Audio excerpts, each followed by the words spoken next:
Alors avant l'ordination, j'ai été ordonné à l'âge de 27 ans, donc assez jeune. Avant, c'était le séminaire, et puis les 2 cycles de séminaire ont été entrecoupés par un stage en faculté des lettres à Limoges, et puis l'année de service militaire. Et puis avant, c'était la scolarité normale à Bellac, dont je suis originaire, jusqu'au bac. D'abord, il y a eu l'influence de ma maman, je pense, qui est une chrétienne pratiquante et puis convaincue, voilà, qui m'a montré, non pas par des discours, mais par des attitudes simples, en fait, comment la foi pouvait se vivre, simplement s'exprimer. Je fais partie d'un mouvement de jeunes dans ma paroisse, le mouvement eucharistique des jeunes. Ça a bercé toute mon adolescence jusqu'au bac, où après j'ai été responsable d'équipe. Et ça a vraiment été ça, le terreau, l'ambiance avec la communauté chrétienne de Bellac, dans laquelle j'ai grandi en faisant des camps avec les jeunes de la paroisse. Enfin, vous voyez. Bon.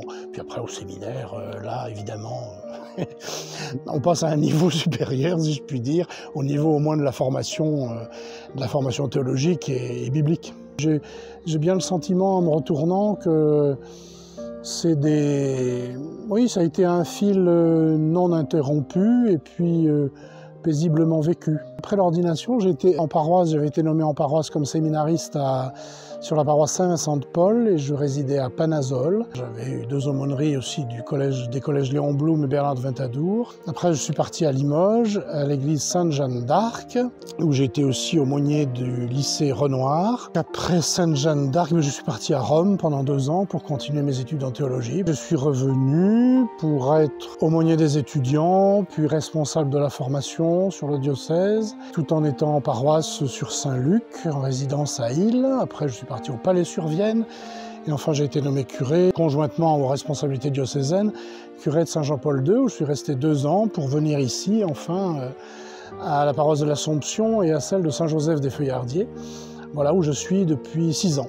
Là, il y a vraiment des choses qui ont à être mises en œuvre d'une manière un peu inédite chaque année. Un programme, des activités, des week-ends pour le service de formation, les temps de formation, de journée pour les prêtres, pour les laïcs. Essayer de construire aussi des propositions pour que les gens puissent trouver de la nourriture pour pouvoir nourrir leur foi. Un prêtre, là, je vous le disais en parlant de la proximité, c'est quelqu'un qui, me semble-t-il, doit être artisan de communion et de rassemblement dans sa paroisse ou dans le service dont il est chargé. Là, je crois véritablement qu'il y a quelque chose pour le ministère de très très important. Le fait de pouvoir travailler, partager, prier aussi avec des confrères et de manière régulière. En tous les cas, c'est quelqu'un qui n'est pas seul, qu'il vive en communauté ou qu'il vive seul chez lui, comme c'est mon cas.